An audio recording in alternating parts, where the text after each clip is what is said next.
Las 11, las 10 en Canarias. Irene Pozo. La linterna de la iglesia. COPE. Estar informado.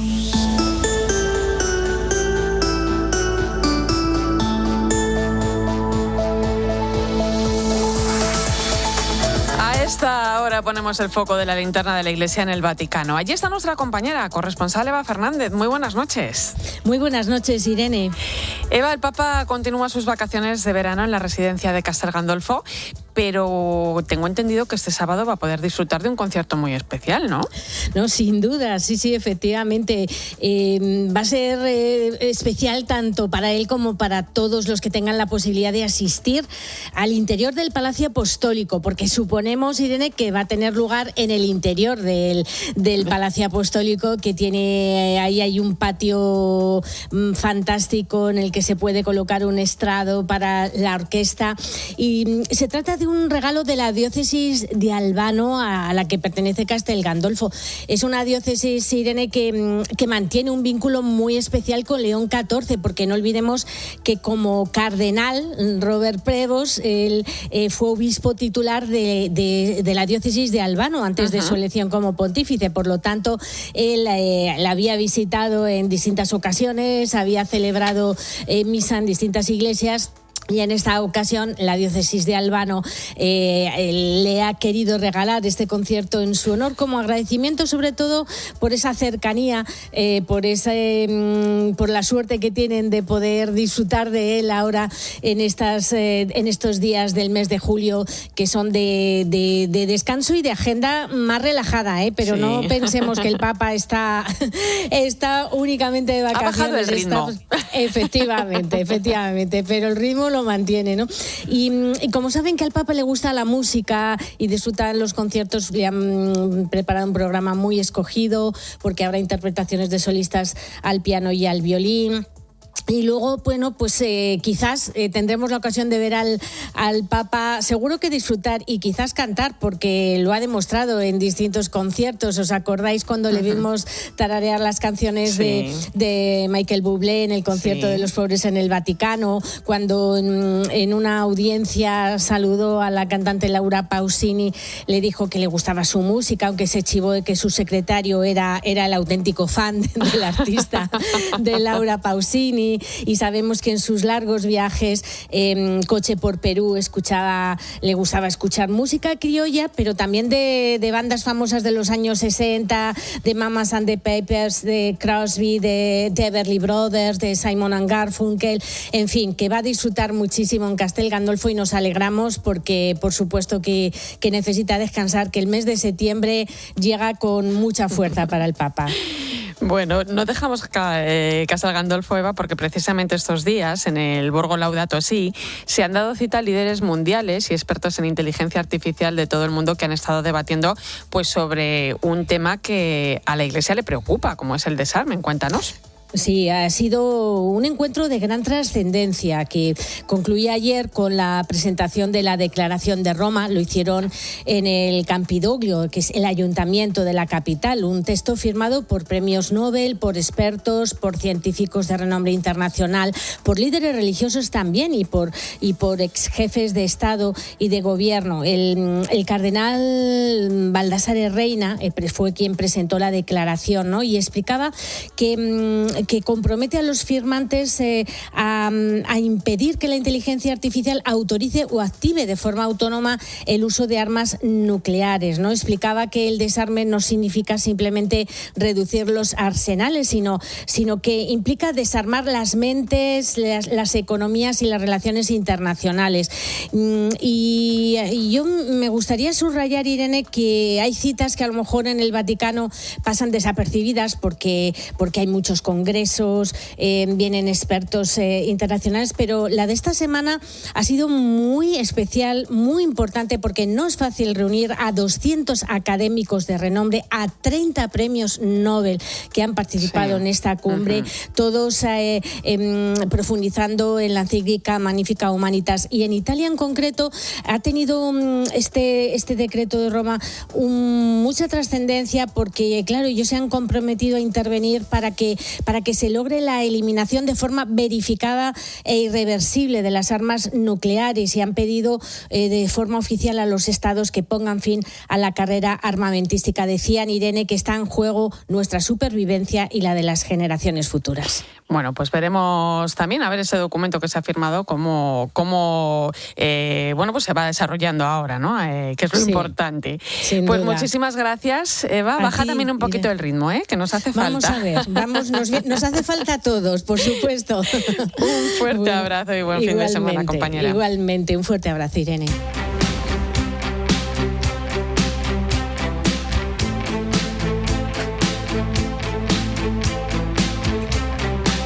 Seguimos en la linterna de la Iglesia aquí en la cadena COPE. Es tiempo ahora para el análisis. Arranca nuestra tertulia y esta noche me acompañan aquí en el estudio el catedrático de Teología de la Universidad Eclesiástica San Dámaso, Javier Prades. Bienvenido. Buenas noches. Y el sociólogo y profesor de la Universidad Pontificia Comillas, Fernando Vidal. Muy buenas noches. Muy buenas noches también. Bueno, pues digo lo de sociólogo porque han salido publicados los datos del último barómetro del CIS que, pues ha preguntado sobre la visita del Papa a España y la verdad que dibujan un escenario pues bastante interesante, ¿no? En una sociedad cada vez más plural y secularizada, la visita del Papa León XIV ha sido percibida mayoritariamente de forma positiva. Además reflejan que no fue solo un acontecimiento religioso, sino también un hecho con impacto social. Estamos ante una imagen de un Papa con una autoridad moral capaz de aportar al debate sobre los grandes desafíos de nuestro tiempo, ¿no? Y eso, en un contexto de creciente polarización, pues no deja de ser significativo que su mensaje trascienda, ¿no?, el ámbito estrictamente religioso. Vamos viendo y comentando algunos datos, si os parece. El 56,6% de los ciudadanos valora como positivo el paso del pontífice por España, frente a un 7,2% que cree que fue negativa. Os pregunto, ¿qué explica que la visita pues haya suscitado una valoración tan positiva? O sea, si ha sido la figura de León XIV, el tono de sus mensajes o el modo en el que se ha desarrollado el viaje, Javier.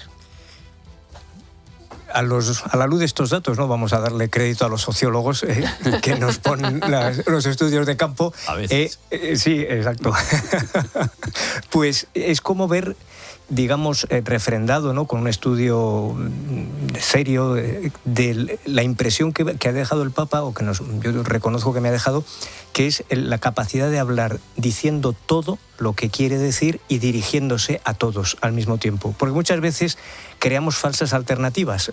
Si tú dices todo lo que crees que debo decir, parece que te diriges a pocos, a los convencidos, a los tuyos, y el que quiere hablar a todos parece que recorta, que no quiere decir todo, etcétera. Y el Papa creo que nos ha puesto, y estos datos del CIS, no soy un especialista, ahora Fernando nos dirá, pero creo que refrendan la idea de que efectivamente es posible atravesar esas alternativas que en el fondo limitan y encogen y encontrar modos nuevos, siguiendo al Papa, vamos a hacerle caso, de comunicar todo lo que nosotros reconocemos como verdadero, como bueno, como deseable para cualquiera a la luz de nuestra propia experiencia cristiana, sabiendo que nos dirigimos sin exclusiones a cualquier persona. Que eso no sea solo un sueño, sino que lo veas realizado como hemos podido ver y que las valoraciones, digamos, con la sociología en la mano lo confirmen, yo creo que es una cosa muy prometedora y muy bonita, desde luego para la Iglesia española, pero yo creo también para la sociedad española. Si emergen figuras de esta talla, la gente no es tonta y la gente distingue. Sí, yo estoy muy de acuerdo con Javier y que creo que confirma pues lo que sentimos, ¿no? El pálpito con la gente que hablamos, a la gente que vemos, a la gente que escuchamos, de una valoración muy positiva. Sí, hay que resaltar la gran transversalidad. Es decir, no solamente tenemos un 76,8% de españoles que dicen que su valoración es positiva o muy positiva, sino que además tenemos muy poquita oposición. No solamente el 2,4% dice que es muy negativa su visión. Y cuando se le pregunta si es un líder y un referente para toda la sociedad, pues efectivamente el 55% de la gente nos dice que sí y muy poquita gente nos dice que no es un referente, un 3,2%. Por lo tanto, yo creo que esto nos confirma que el mensaje del Papa ha calado en la mente y el corazón de la sociedad española. Y luego tú fíjate, dice, para el 70,4% de los ciudadanos, ojo, 70,4% de los ciudadanos, su visita ha mejorado la imagen de España.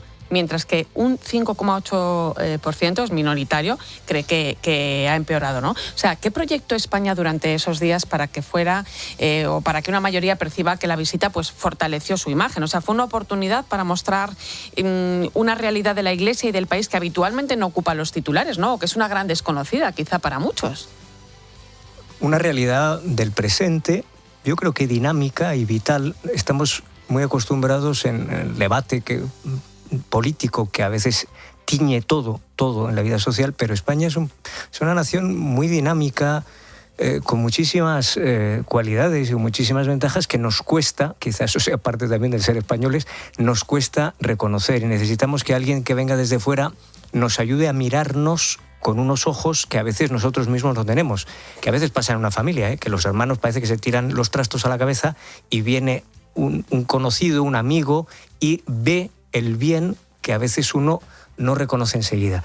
Y también la historia. Yo creo que el Papa ha elegido cuidadosamente episodios de la historia de España para ayudarnos a reconocer que este presente, que es dinámico, yo honradamente lo pienso, que España es un país que tiene muchísima proyección, porque también tiene un gran pasado, tiene una gran historia, con episodios oscuros, pero es que somos especialistas en autoflagelarnos y no darnos el espacio sin triunfalismos ni tonterías, pero de reconocer que este es un gran país de Europa, hombre. Se ha hablado mucho, por ejemplo, del tema migratorio, y más de la mitad de los encuestados, el 52,5%, se muestra muy de acuerdo con el mensaje que el Papa León ha dejado sobre la migración, frente solamente al 13% que manifiesta su desacuerdo y el 4,3% que está muy en desacuerdo. Pero yo me quedo con ese dato, o sea, más de la mitad de los encuestados, ¿no? ¿Qué nos dice eso? Porque el Papa no sé si consigue introducir en el debate público una mirada diferente, ¿no?, sobre cuestiones pues que están muy polarizadas, como puede ser la migración. Sí, pero recogiendo lo que decía Javier, creo que España tiene una mirada de sí misma a veces demasiado dividida, y cuando sabemos jugar como un equipo, como en La Roja, brillamos. Y al mundo le gusta una España que le inspire. Una España que sabe jugar ese vitalismo relacional, que sabe mezclar, que sabe también ser humilde y a la vez también defender la honra. Es decir, a España, al mundo le gusta una España unida y sabemos jugar bien como equipo cuando lo queremos hacer, ¿no? Y es curioso porque la mayor parte de la gente, cuando empiezas a cruzar ya los datos por ideología o por creencia, tiene una mirada profundamente positiva de toda la visita del Papa. Cuando nos vamos a la extrema izquierda, por ejemplo, sigue siendo mayoritario la visión positiva sobre la visita del Papa. En la extrema izquierda está en torno al 63%. Cuando nos vemos en temas de migración o en temas de polarización, también cambia, ¿no? Y yo creo que es parte de la clave. Realmente, cuando a la Iglesia mostramos una visión compasiva, cuando mostramos a ese Jesús al que vestimos cuando vestimos al otro, damos de comer cuando damos de comer al otro, cuando tocamos esa carne y ese cuerpo del Cristo herido, la gente conecta. La gente conecta con esto. Y cuando lo vemos por ideología es muy curioso, o por fe, ¿no? Fíjate que sobre la cuestión migratoria, lo que tenemos es que lo mismo más o menos en extrema derecha y extrema izquierda, un 73% está de acuerdo con el Papa, 73% de la extrema izquierda, y cuando llegamos a la izquierda y derecha moderada, también estamos en cifras muy parecidas. Perdón, cuando estamos en la izquierda derecha moderada estamos en el 73%. Cuando nos vamos a la extrema izquierda, el acuerdo con el Papa en temas de migratorio sube hasta el 89%. O sea, el 89% de las personas que se declaran, que ponen un 1, ¿no?, que se ponen en el extremo en la escala de ideológica, están de acuerdo con el Papa en temas migratorios. Cuando nos vamos al otro lado, a la extrema derecha, baja hasta el 49%. Es curioso, ¿no? Sí. Es decir, realmente hay una conexión mucho mayor con la doctrina social de la Iglesia en tema migratorio conforme nos vamos acercando más hacia la izquierda. Hay un dato que no sé si a vosotros os sorprende, porque dice, a ver, para el 37,1% de los ciudadanos el Papa es un referente ético-moral para los católicos. Bueno, eso lógicamente pues es así, ¿no? Pero el 54,8% considera que también lo es para toda la sociedad en su conjunto, ¿no? Entonces yo creo que esto es un dato bueno. O sea, ¿qué creéis que busca hoy la sociedad en una figura como la del Papa para seguir reconociendo pues esa autoridad moral? Si os lo digo con una expresión coloquial, yo tengo la impresión de que incluso para nosotros católicos la figura del Papa ha crecido. El Papa ha asumido sus riesgos, ¿eh? El Papa ha tomado decisiones en su viaje a España que, oye, con pero muchos han redescubierto, ¿eh? Claro, y entonces tú dices, a priori el Papa ya tiene un crédito por ser quien es, pero el Papa León, Robert Prevost, ha hecho una serie de opciones de qué tipo de visitas, a dónde ir, etcétera, que le han hecho, a mi juicio, ganar en estatura. O sea que lo que él ya es por su oficio y su ministerio, en su ejercicio se está refrendando. Es decir, que seguramente muchos españoles, de este 55% que lo consideran un referente, es a posteriori, una vez que lo han visto. Y eso es muy valioso. No es que, como somos católicos, apostólicos y romanos, estamos de acuerdo con el Papa, pase lo que pase, que para el católico podemos afirmarlo, pero para el resto de la sociedad significa que algo ha sucedido. Y yo creo que eso es muy prometedor. Claro, no es una idea, es una experiencia. Claro. ¿Y creéis que estamos asistiendo a una nueva forma de relación entre la sociedad española y la Iglesia? Bueno, yo creo que en un país que tradicionalmente ha estado tan polarizado en materia religiosa, esta visita yo creo que sí que ha roto el muro de división, ¿no? Y nos encontramos que en sectores generalmente pues adversos a la materia religiosa existen aproximaciones muy fuertes en el ámbito de la compasión con los más vulnerables, en la no polarización y conseguir grandes consensos sobre las cosas, o incluso en esa aceptación del Papa como un referente moral para toda la sociedad. Es curioso porque en la extrema izquierda a lo que llega es a un 56%. Donde menos consideración hay del Papa como un referente para la sociedad es en quien vota extrema izquierda, un 52%, en extrema derecha, un 52%.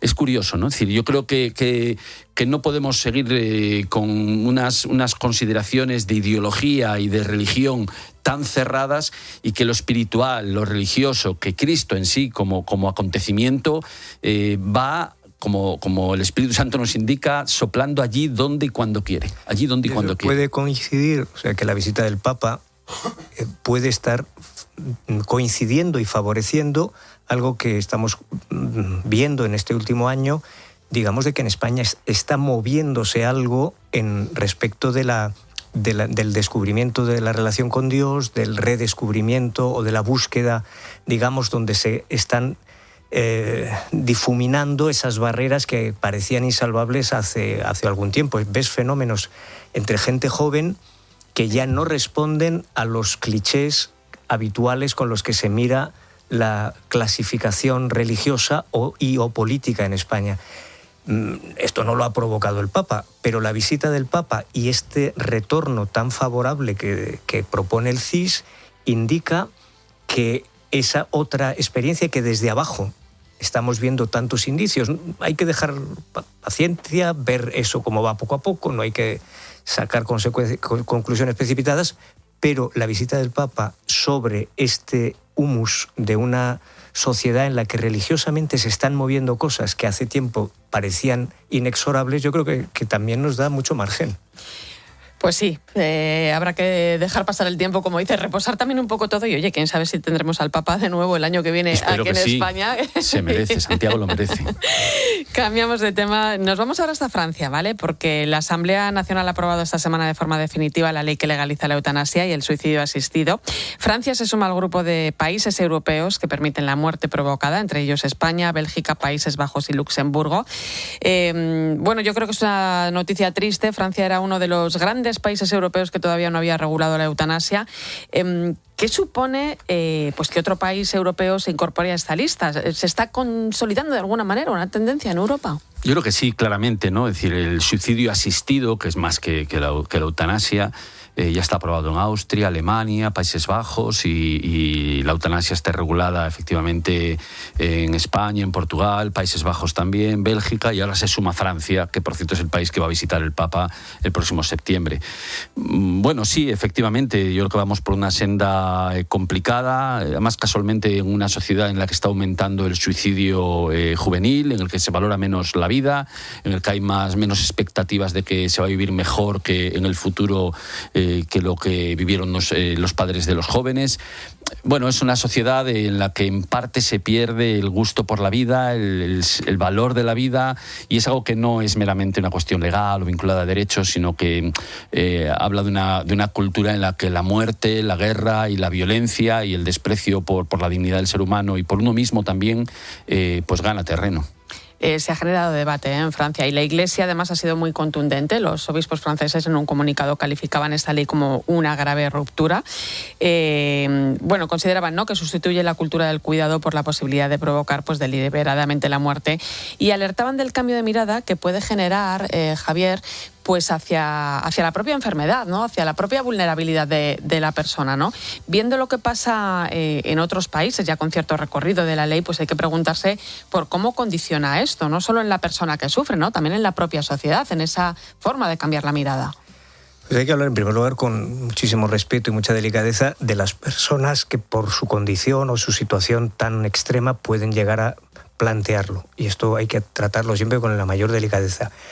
El aspecto que destacan los obispos franceses que estamos comentando es que la legislación, como otras dimensiones de la vida pública, influyen en la mentalidad. Y es esto lo que va cambiando, no en nadie que tiene una urgencia vital decisiva, sino en gente que va interiorizando un modelo de interpretación de la enfermedad, de todas las dimensiones de vida vulnerable, de situaciones de discapacidad, ojito con el tema de la discapacidad, que tienen una dignidad que no debería ser puesta ni de lejos en duda, o de los ancianos. Hoy en Europa la vejez es muy larga, la vejez es muy cara, el acompañar a los ancianos supone para las familias un desafío nuevo de solidaridad, de afecto, de generosidad, porque sostener en casa a un abuelo que te vive hasta los 90 y muchísimos, a veces fenomenal y a veces ya con dificultades. Claro, si tú empiezas a alterar la percepción del valor de un anciano, del valor de un no nacido, ese es otro tema, del valor de un chico que sufre. A mí no se me va Noelia del Castillo a la cabeza, es que ahora nos vuelve otra vez su madre a mostrar datos del drama que ha vivido esa criatura.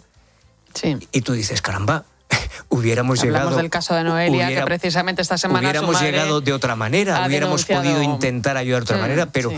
Yo no... O sea, el tema de los paliativos que hemos podido abordar en ocasiones, demos dinero a esto, hay dinero para todo.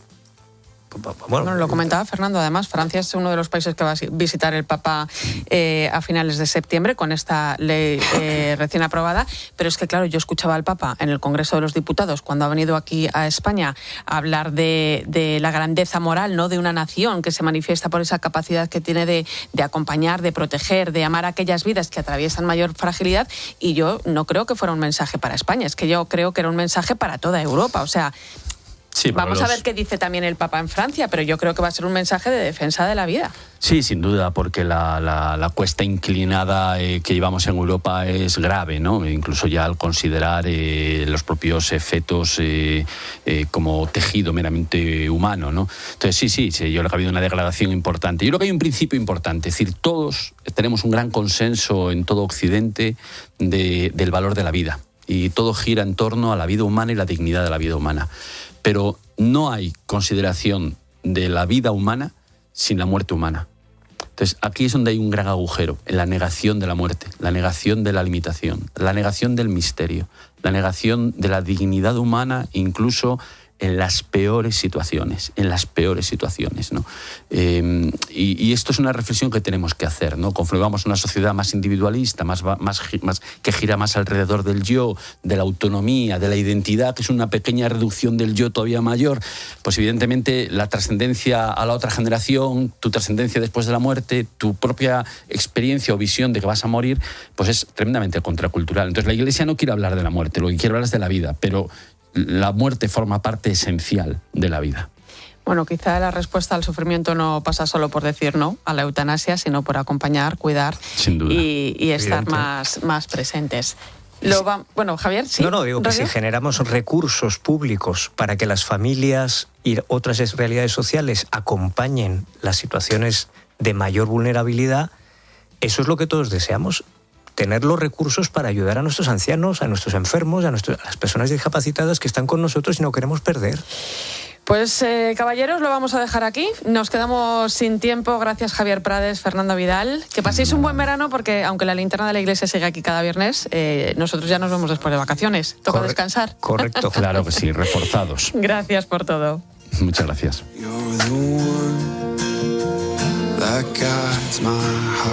Hoy quiero detenerme en una imagen de algo que me ha removido especialmente esta semana. Caminando por una calle céntrica de Madrid, me encontré con una mujer mayor, rondaría los 80 años, iba bien vestida, bien peinada, perfectamente aseada, y en sus manos sostenía un cartel escrito a mano que solo decía: pido una ayuda.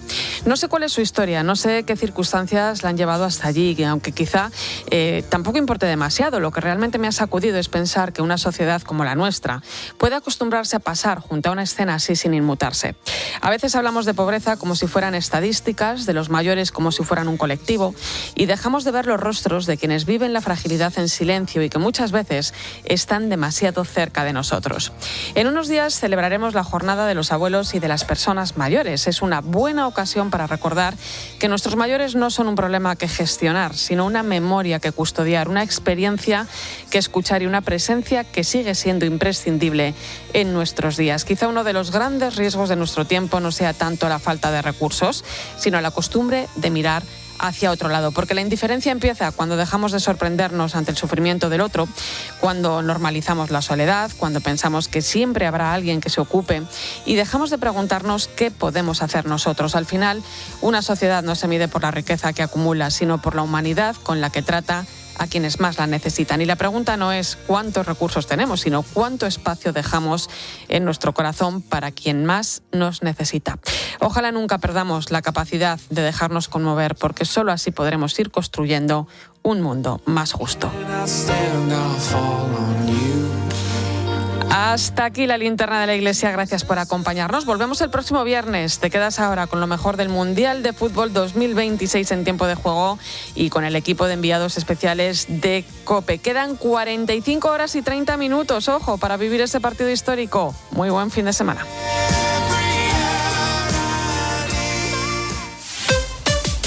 Escuchas COPE. Y recuerda, la mejor experiencia y el mejor sonido solo los encuentras en cope.es y en la aplicación móvil. Descárgatela.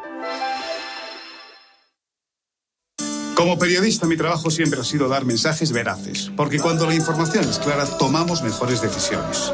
Con la salud pasa lo mismo, hay mensajes que no admiten debate. Ir al dentista con frecuencia no es una opinión, es prevención. No lo olvides, visita a tu dentista y recuerda, una revisión al año no hace daño. Una iniciativa de Vitaldent. Iberdrola incrementa la remuneración a sus accionistas un 4,4%, abonando un dividendo complementario total de 0,427 euros brutos por acción.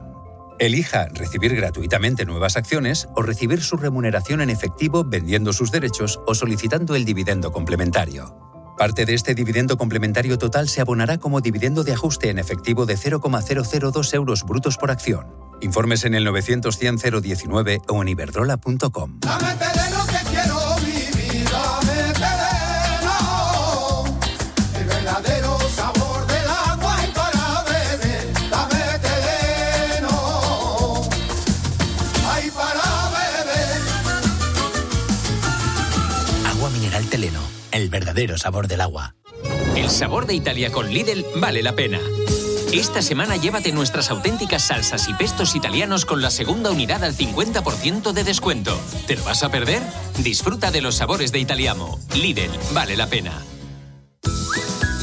Con la rutina que llevamos todos los días, ¿no te gustaría sentirte ligero de verdad? La nueva colección Primavera-Verano de Fluchos te ofrece la ligereza que necesitas. Fluchos combina estilo moderno y artesanía de calidad para cualquier ocasión. Fluchos, comodidad absoluta. A la venta en las mejores tiendas. 4 años de espera terminan cuando arranca el Mundial. Porque en ese momento se libera la tensión, las emociones suben y la pasión